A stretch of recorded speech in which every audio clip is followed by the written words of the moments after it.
Hi, I'm Moshe, and I'm autistic. I'm Leah, and I'm boring. Welcome to the Now You Know One Autistic podcast. The opinions expressed in this podcast reflect one autistic and one Leah, and don't necessarily reflect the entire autistic community. Let's get to it.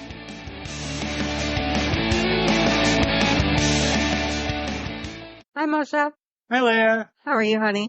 I'm wonderful. How are you today? Good. So what are we doing today? So today we're going to do an episode. I think we discussed it last week, sort of anticipating that we would have our special guests on, which we'll introduce in just a second, on adult autistics and autistic adults. As everyone knows from our journey, I was diagnosed very late in life, and we had quite an experience with that, and we thought it would be wonderful to have another couple on where we could discuss our shared experiences. We had that wonderful show that we did 2 or 3 weeks ago with the amazing Adam and Becca. Yeah. So today we have some very special guests on. Yeah. So instead of having a mirror of us, we have what's the opposite of a mirror? We have a congruent couple on. I'm asking, yes. So we'll let them introduce themselves. Take it away, Kate and Clark. Hi, I'm Kate. Hi, Clark. Kate. Hi, Kate. Hello. Hi, Clark. Tell us a little bit about yourselves. I'm Kate. I just turned 40 2 weeks ago, so woohoo. Happy late birthday. And thank you. And we have 2 children, ages 8 and 4, that feel like they're going on 30 and 21. We've been married for 12 years. 12 years. 12 years, yeah. We've been married for 12 years, and we've known each other for almost 15. Wow. And then, all right, you have to take it away, and you have to talk about being neurodivergent. My name's Clark. I'm almost 40. I was diagnosed with autism when I was 35. Still a little new to it. It was like right before I turned 36. It was in 2020. Yeah, so I've been trying to figure out what that means for me and how that has affected past jobs and relationships and things like that for the past few years. We're very excited to be able to talk to another couple that has some of the same experiences that we do. So Moshe, just to remind the listeners, when were you diagnosed? So I was diagnosed 3 years ago. You were 40. So longer, actually. Yeah. There was a suspicion for a long time that I might be on the spectrum, and we got to talking about it, and I one day I just turned to you and I was like, I think I'd like a diagnosis. So we pursued it, and we'll sort of get into the specifics of it because it was quite a journey. Mm-hmm. But in the end, I managed to get like a bona fide diagnosis, and the rest, as they say, is history. I think we should touch real quick on what it was or what the impetus was for each of you to look at getting a diagnosis. Because it's actually really uncommon for an adult to get diagnosed at 35, let alone 40. Essentially, I'd spent my entire life being the weird kid. Spent my entire life being the kid who did the strange things. And this was way back in the 1980s. And we had very little in the way of diagnosing neurodivergency. I mean, of course, there was things like autism. And I think at the time, mild autism, as it's called today, was called, I think, Asperger's, depending on who you talk to. And what happened with me was I was just the weird kid. I was the shy kid. And those were the labels that they used. There was always things coming up. What was your impetus as an adult, especially one of 40, to want to seek a diagnosis? Well, it wasn't actually for me. I pushed you more for your ADHD diagnosis because I found it much more interruptive to our life than your autism. Well, I found my autism to be a lot more all-encompassing. And when we talked about how you had some experience with autism, so I thought maybe I was autistic. And we talked about it with my regular doctor. And the answer that I got was, you don't have to. It's such a long process and it's so needless. And I mean, you have a job and a family and children and stuff. What's it going to do for you, really? Just it's like, what is having a label going to do? So I thought, you know what? It's going to do more than you think. And if I have to explain it to you, then maybe you don't understand what it's been like being me. So we pursued it. And even when I was finally able to find a doctor who was willing to give me an assessment. Yeah, he told you to find the spot right behind your forehead And I still don't know what that was supposed to do. So I had an appointment with a psychiatrist, and I gave him my list of symptoms and everything, and I talked him into it. I literally had to talk him into I it. remember. And eventually he was like, fine, I'll give you the diagnostics. So we went through everything, and I remember his diagnosis of you. And it was a male in his 40s with an unkempt beard and appearance, a robotic response. It wasn't very glowing. An unkempt man in his 40s with a robotic response or something. Yes.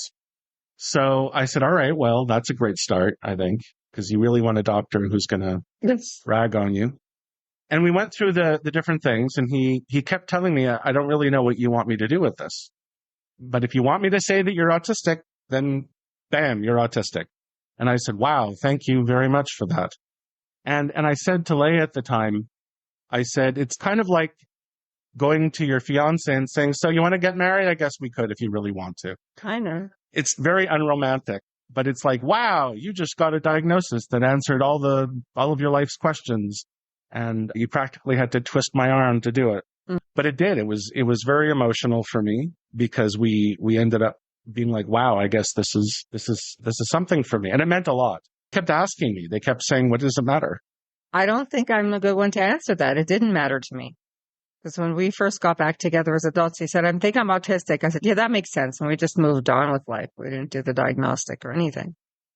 Yours sounds really horrible. Mine was a lot easier than that.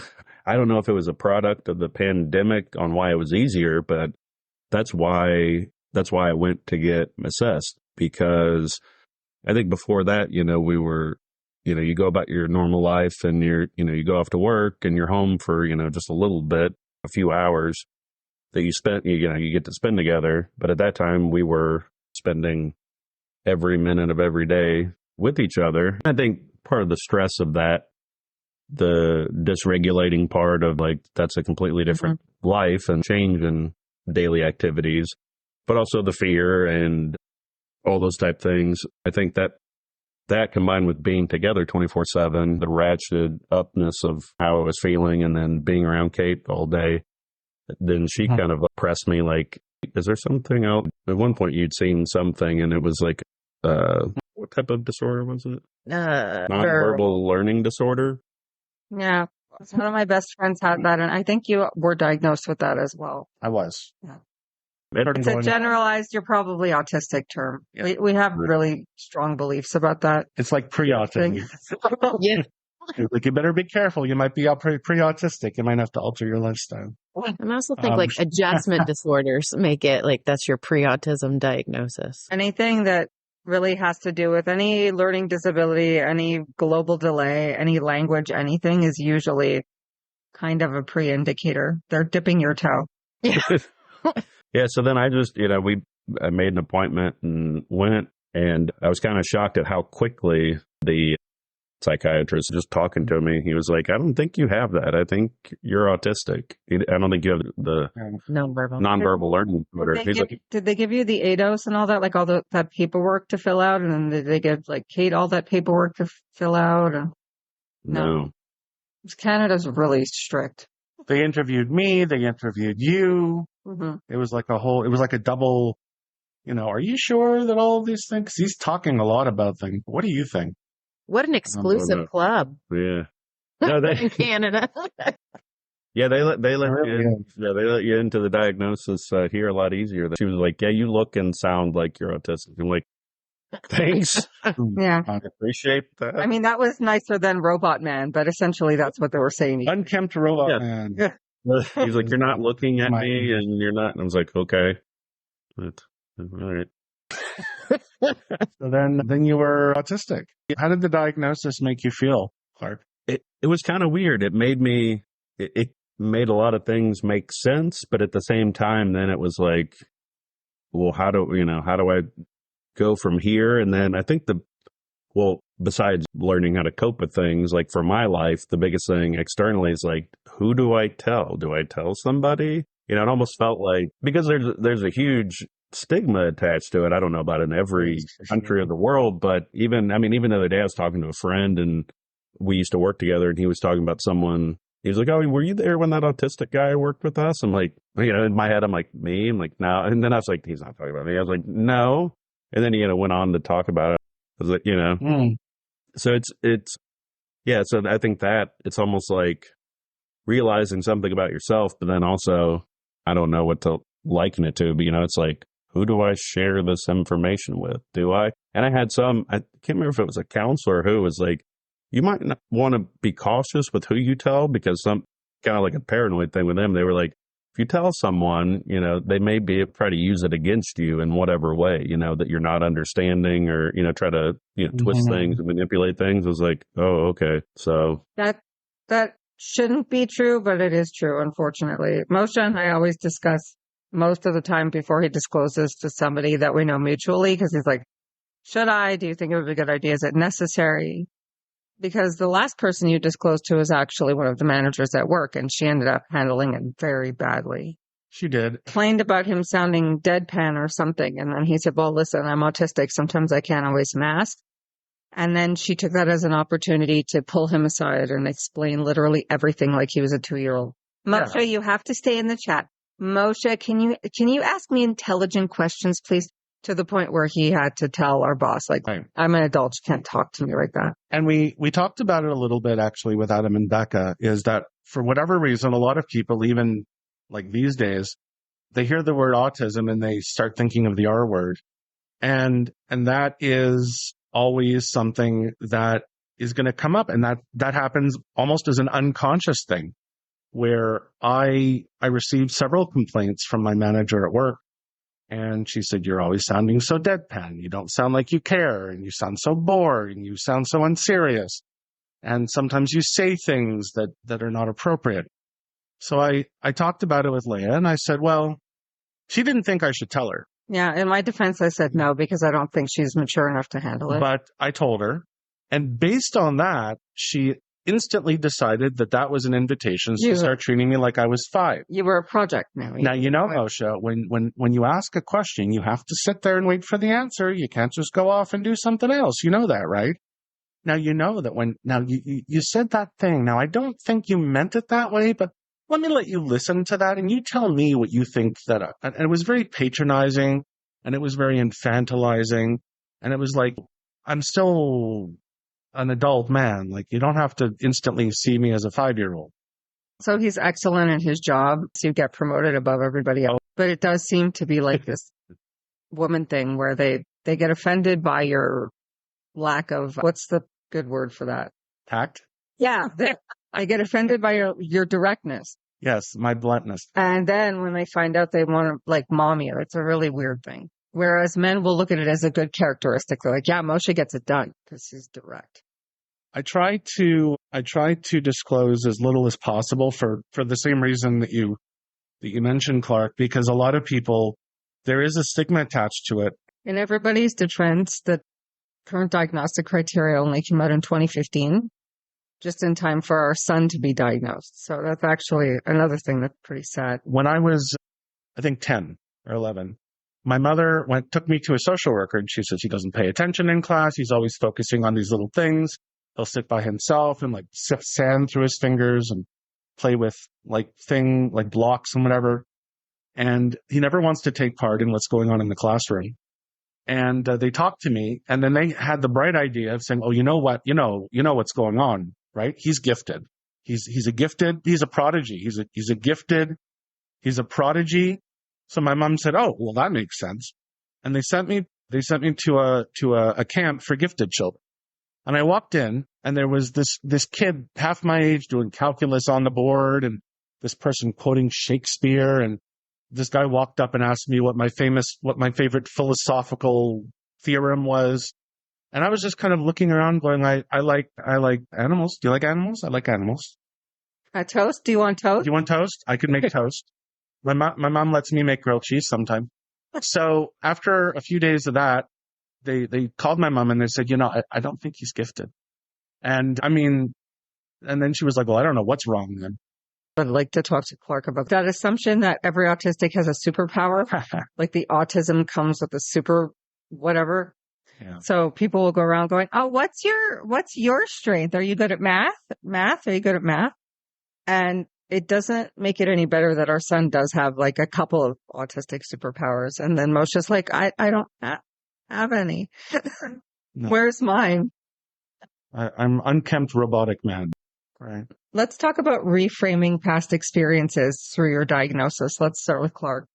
Right. So when I got my autistic diagnosis, I went back sort of throughout my life to all those things that I mentioned. And suddenly I was like, oh, that's what was going on. So I wanted to ask you, Clark, once you got the diagnosis, did you ever sort of rethink some of the things that have happened in your past and connected to that? Yeah. Just from what the person was talking to me about and the main stuff that he brought up when he was doing the diagnosis, like, I think the main things were like relationships, like romantic relationships, or like how many cues I misread and, things like that, where I was like, oh, I see how I, responded wrong in that, or like, oh, I think that person wasn't interested in me and I was just reading it wrong. Mm-hmm. And then from there, it went on to work relationships or work interactions, where I had a previous job where my manager said that, a lot of your coworkers think that you think you're better than them. I was like, what? Mm-hmm. Oh, yeah. Mm-hmm. And I think it was because I'm not as talkative. Like, I'll engage and have conversations, but I don't normally make small talk if there's nothing to talk about. Now I've kind of tried to do that just to fit in better with everybody else.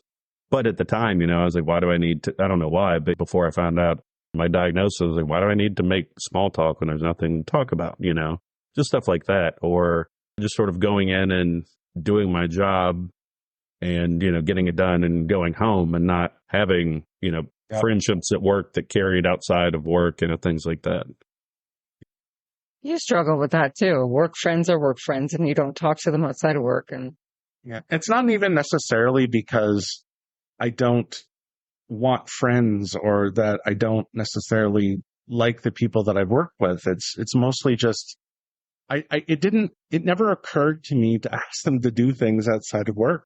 you got one of those double whammies at your job in BC before we got back together. There was a girl at work who probably wanted to date you.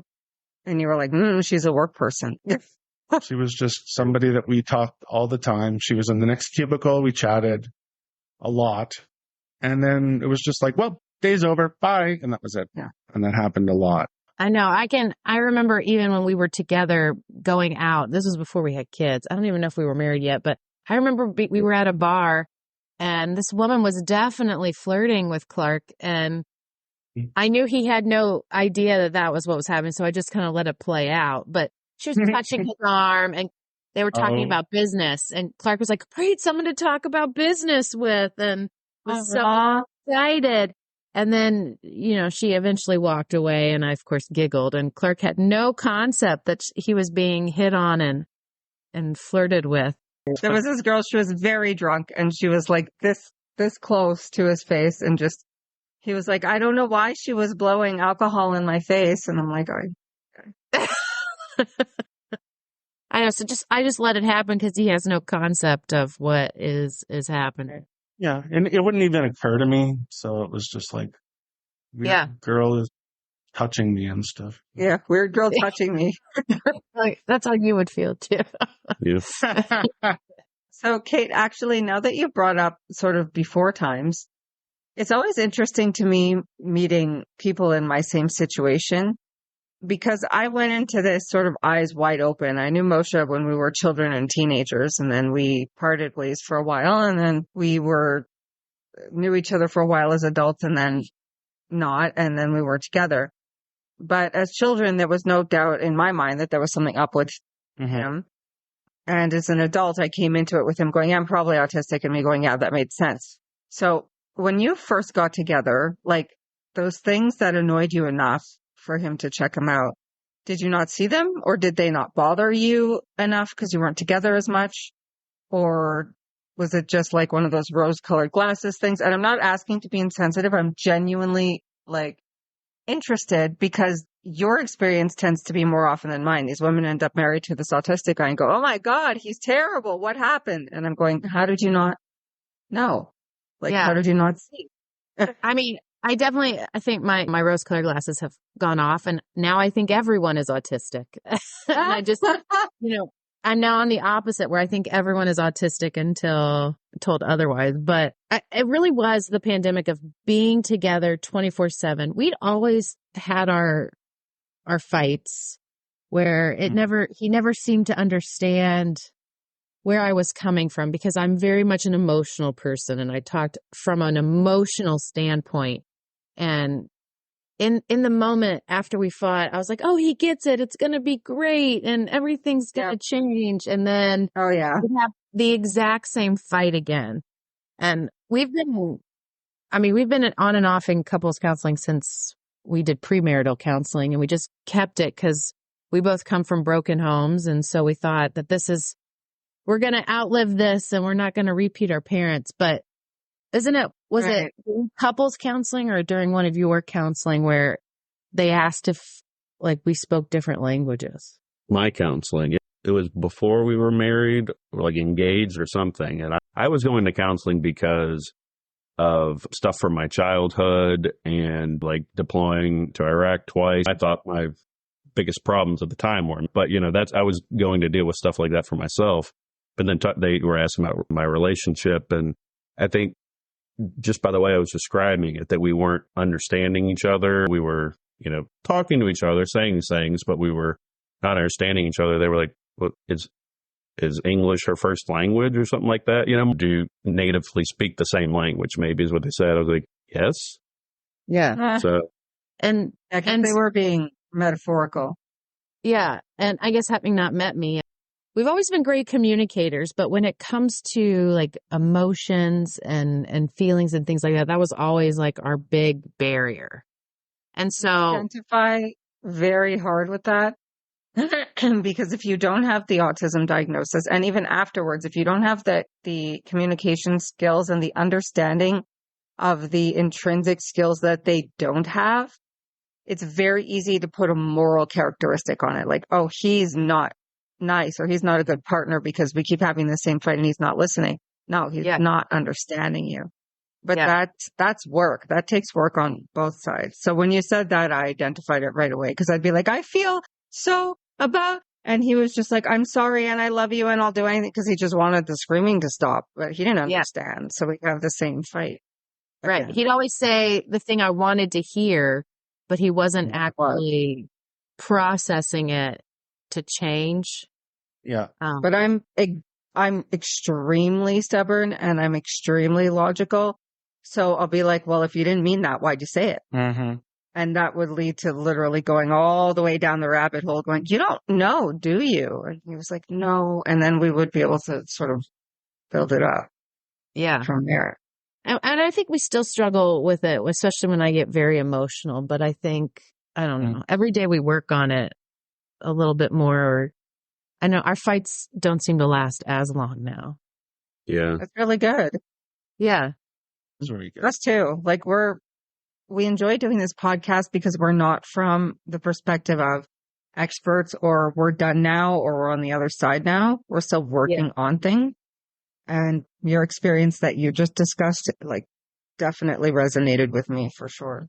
There's a lot of things online, TikTok and other podcasts about autism and neurodiversity. And there's some really great people out there talking about the autistic perspective.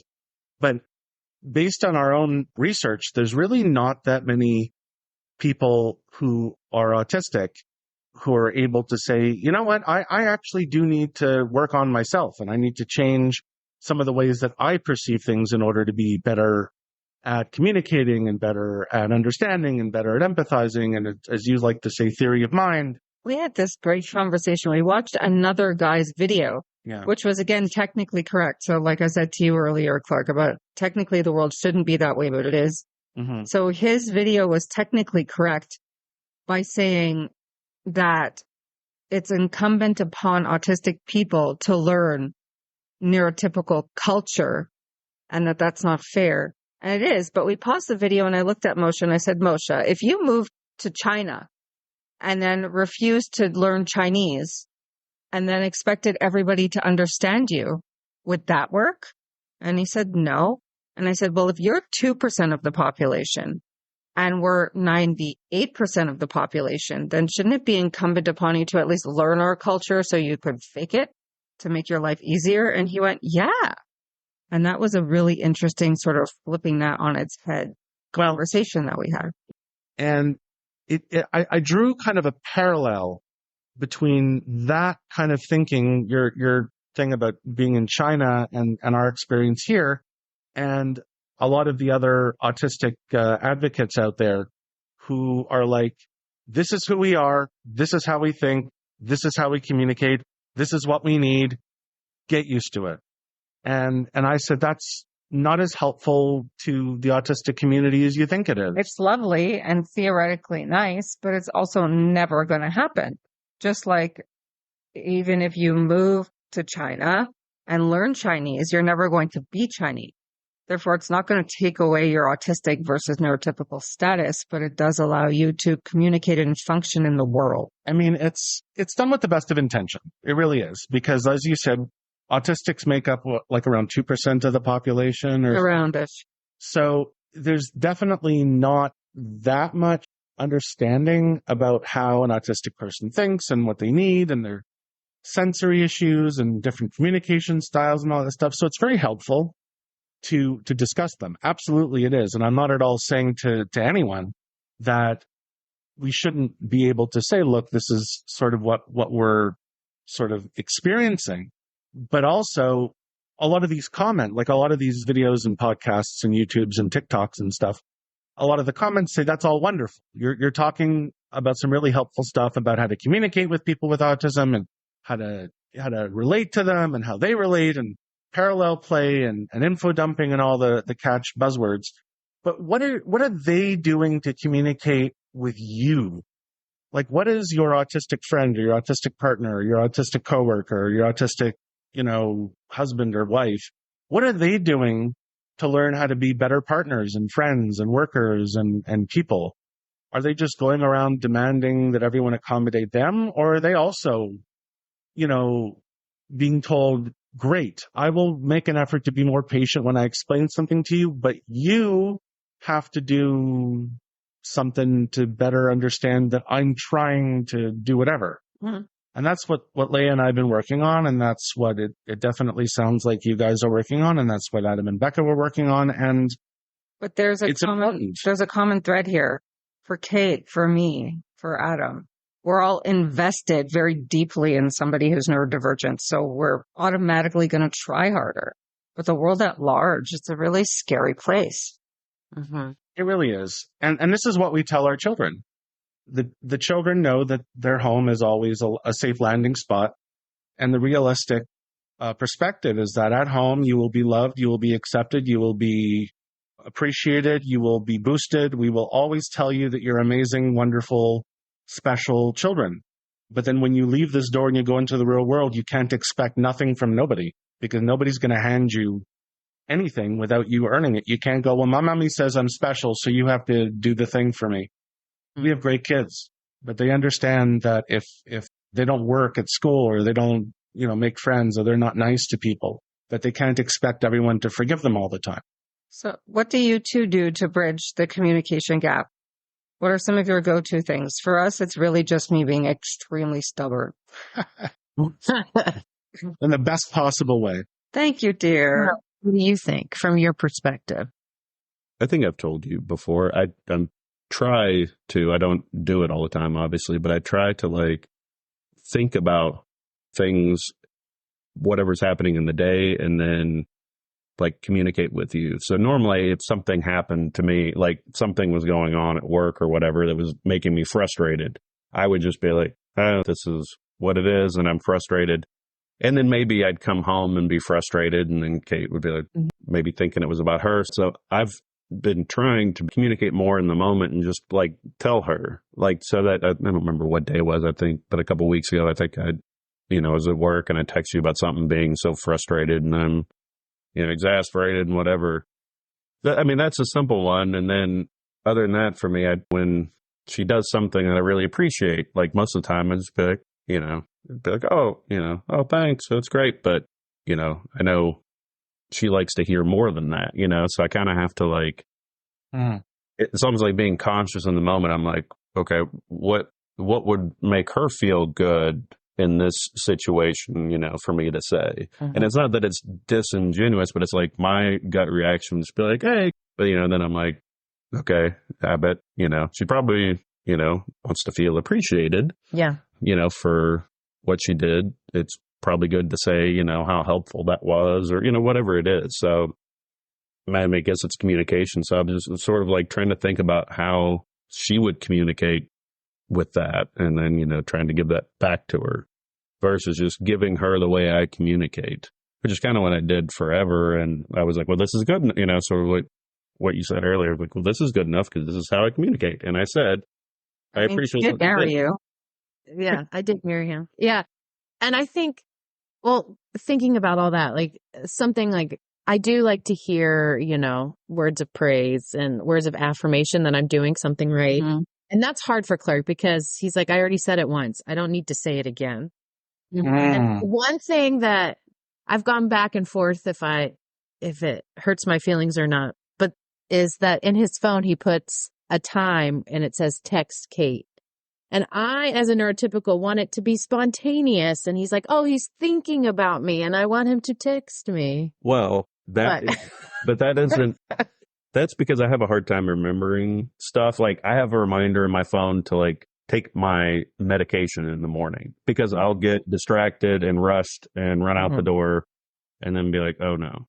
But what I was going to say to preface that is that's more of like a hard stop reminder where it's set for like 11 a.m. But I ended up like texting you earlier in the day to see how things are going. That's like if I'm so, wow, you know, not, you know, so not conscious of what's going on and just sort of involved in work, it, you know, bings me to go like, oh yeah, right, I haven't done that yet. Yeah. So that it's not. wow.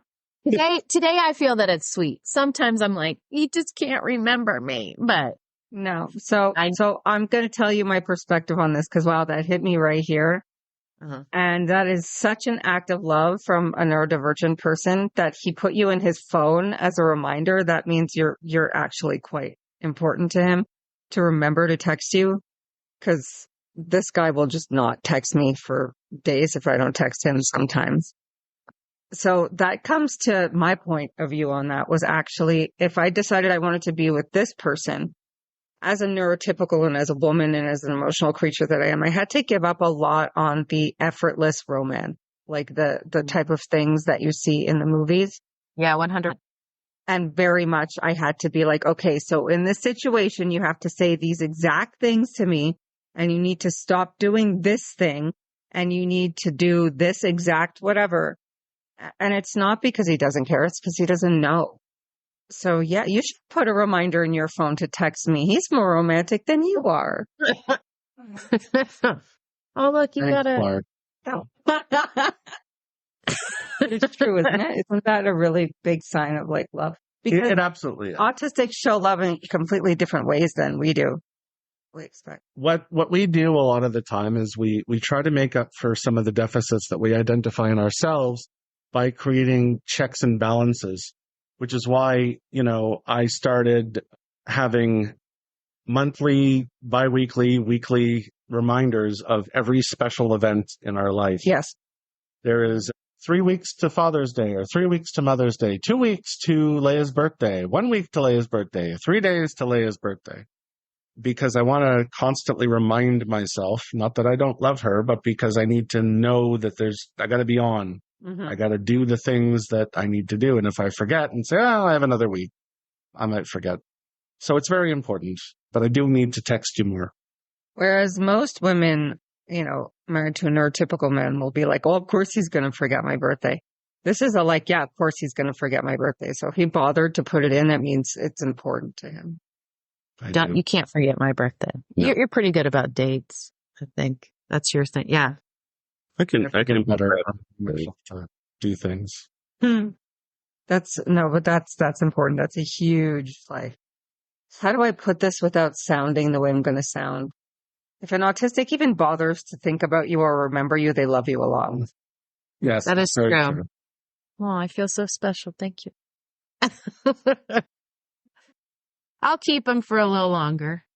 Well, that's good. It looks like you guys are doing well. How was your trip you went to Reykjavik? Yeah, we went to Iceland. We just decided it was both of our birthdays since, we're turning 40, and we live in Pittsburgh, Pennsylvania. So there's direct flights from here to Iceland. So we were like, why not? Oh, So we got to do 2.5 days there. My mom watched the girls and we went, and it was beautiful, but expensive. I can imagine. Yeah. so And it was fun. how did Clark do? Yeah. How did you guys navigate that? Was it all good, or did you have any sensory issues or too much socializing or? I think Scandinavia is great for autistics. It's very functional. There wasn't a whole lot of bright, loud colors. It's very Everything's practical. beige. Everything's beige and Your just favorite like, color. just like, yeah. Beige. Very, Beige is a great color. It's very easy on the eyes. yeah. I think the hardest part was like the traveling, because every time I got set on the aisle and like it was everyone's mission to bump into me.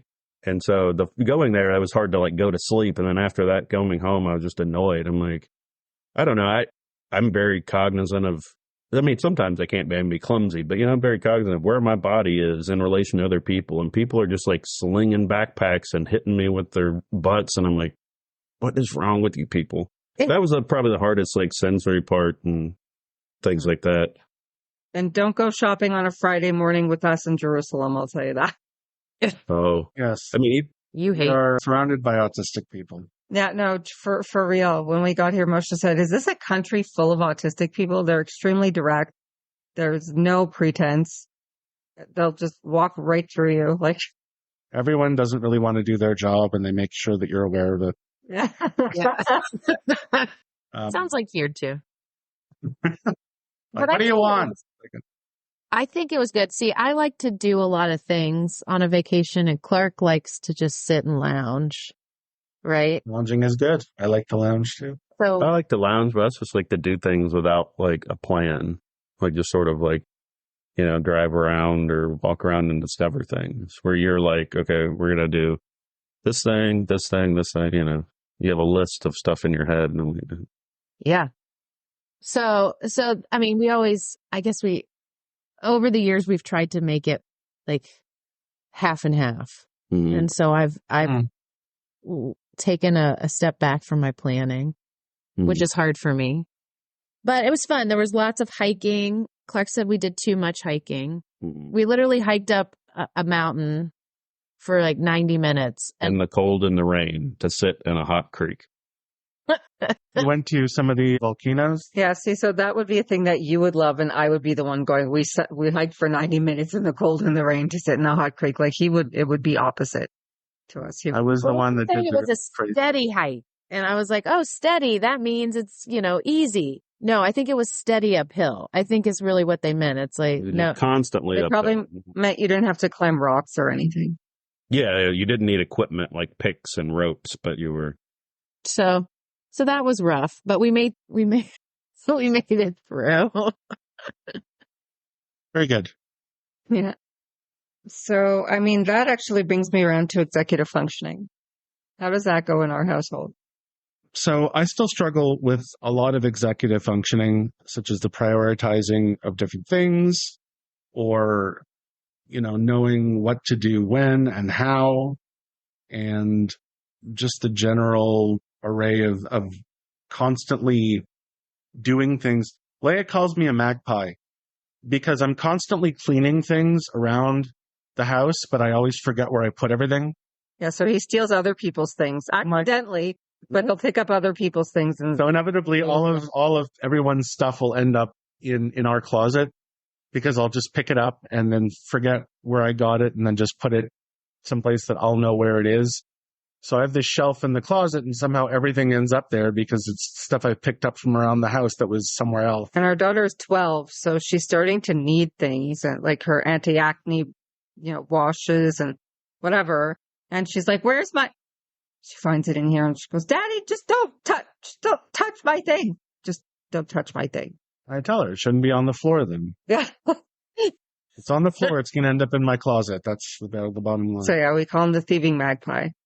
Well, that's better because Clark just takes a trash bag and starts throwing things away. And then there's lots of tears and lots of, like, now they know when the trash bag comes out, it's almost like they start to have anxiety that everything on the floor is about to throw it now.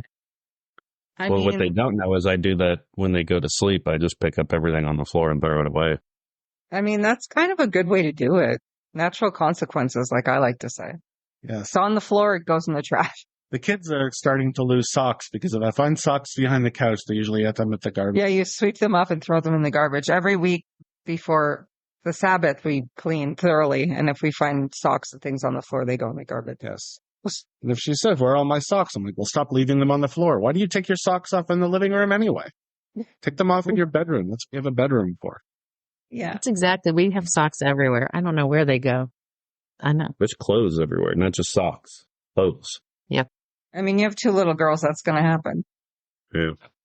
So how does executive function work in your household? So here, honestly, I do a lot of the heavy lifting where that's concerned. Moshe will sort of use me as, I don't know, as a computer or as like an iPad or something. He'll input data into me so he can offload it and then I'll come back to him with it later. Yes. Like, don't forget, we have to do this and don't forget, we have to do that. And don't forget, you asked me to remind you of the blah, blah, blah. Right. So he does that a lot because he doesn't have a whole lot of space for executive function of small details because he's running a lot of the big details. Like he does the majority of the podcast stuff and he does a day job and then he has to interact with everybody religiously. And then, I don't know. I keep the social, like I speak to the aunts and the moms and the whatever. I keep the social calendar, but he's doing a lot already. So he doesn't have the bandwidth for, you got to remember that we have to fill your medication next Tuesday. So he'll offload those things on me. Do you guys do something like that? Yeah, I think the main thing is if it's not in my calendar, it doesn't exist. So like a birthday, like whatever, there's one of our kids has got to go to a birthday party. Like, well, if it's not in my calendar, I'm not going to remember it. It doesn't exist. And I'm not saying that, like, so if I'll put stuff in there, but if it's something that Kate plans, and I'm like, well, send it to, I'll do it right then and there. I'm like, well, you have to send it to me, because otherwise it's not going to be remembered. And it's not because it's not important. It's just, it's going to get forgotten. Yeah. If I hadn't put the podcast on the calendar, he wouldn't have been here. I mean, he would. Well, it wasn't going anywhere, but I probably would have slept through it because I'm like, it doesn't exist. It's not on my calendar. It doesn't exist. Yeah. I think you're pretty good because we have a calendar, like the Google Calendar. Mm-hmm. I think that's how we sometimes communicate. To be honest with you, we've tried to share a calendar, but he fills it with so much junk. I can't. I don't put my stuff on this calendar. Well, we don't even share one. I think that would be a disaster. Yeah. We don't share one, but like, it's almost like we're going to have meetings, and I'm like, our daughter has karate. If I put it in there, karate, whatever time, 5:30 to 6:15, and then I just invite her to it. And whether she accepts or not, but at least, I'm like, I have it, and I know that she should be aware of, what is going on. And I don't put any of like my doctor's appointments. I never share that with him. I mean, because You do know. I don't always. Who?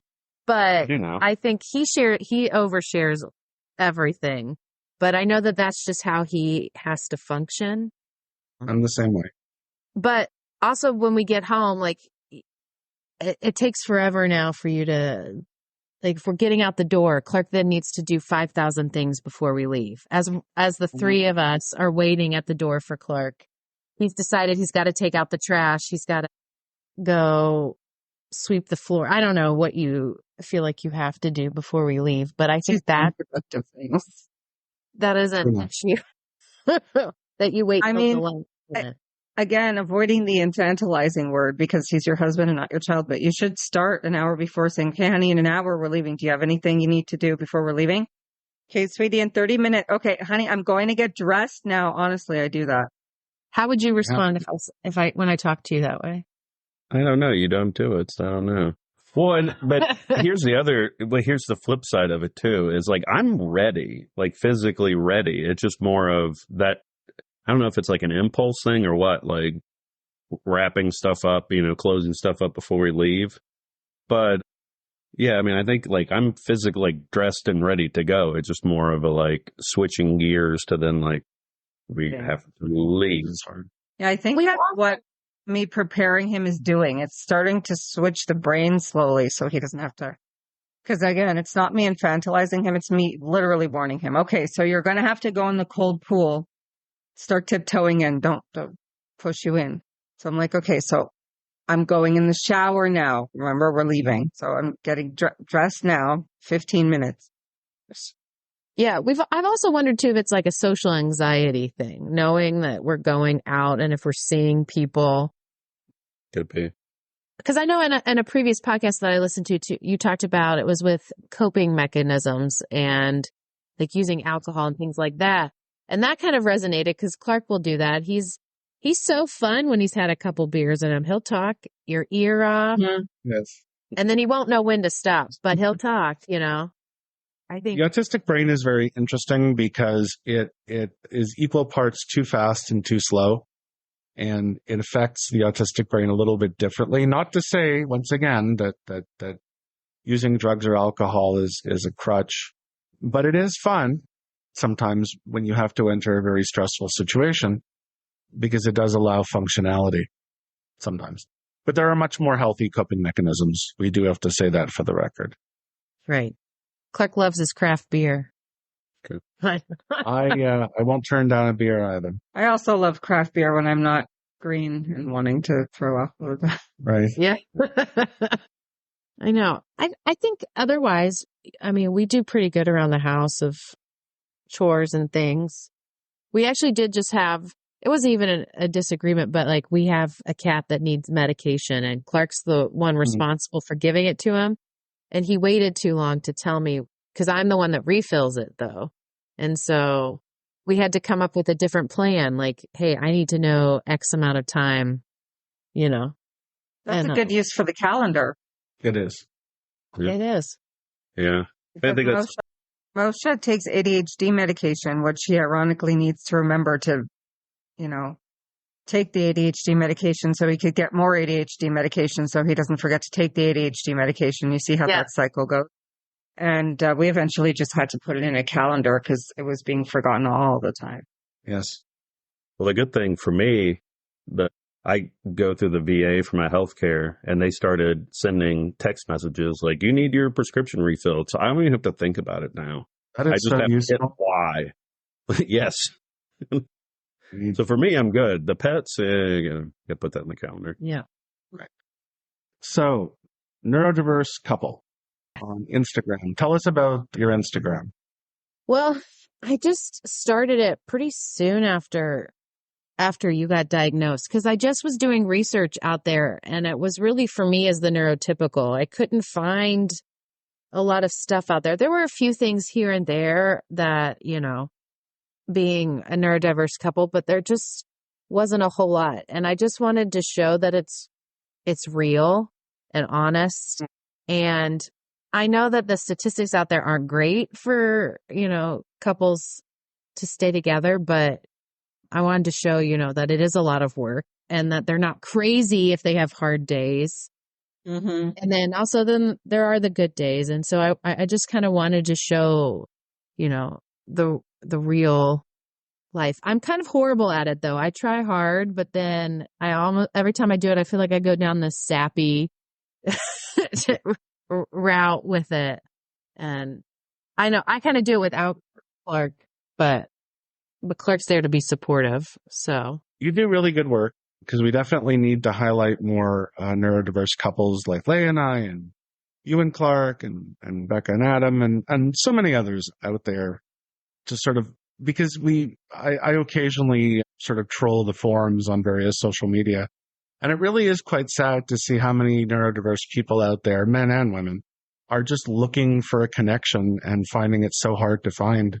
So kudos to you and the both of you actually for putting in the work. well, thank you. And thank you all too. I mean, I've been really enjoying your podcast. Yeah. I've laughed. Great to have you on. I'm glad that you like it. We are quite amusing. Yeah. We do tend to be sometimes. Yeah. Well, and it just makes us feel better that, we're not alone and that there are others like us and that are doing the work and putting in the work and, spreading the good word of neurodiversity. The good word of neurodiversity. Yep. Well, thank you for coming on today, and we'll be back next week.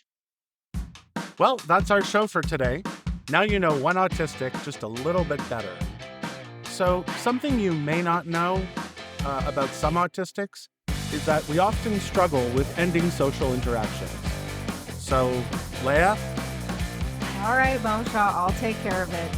Thank you for listening to Now You Know One Autistic. See you next week.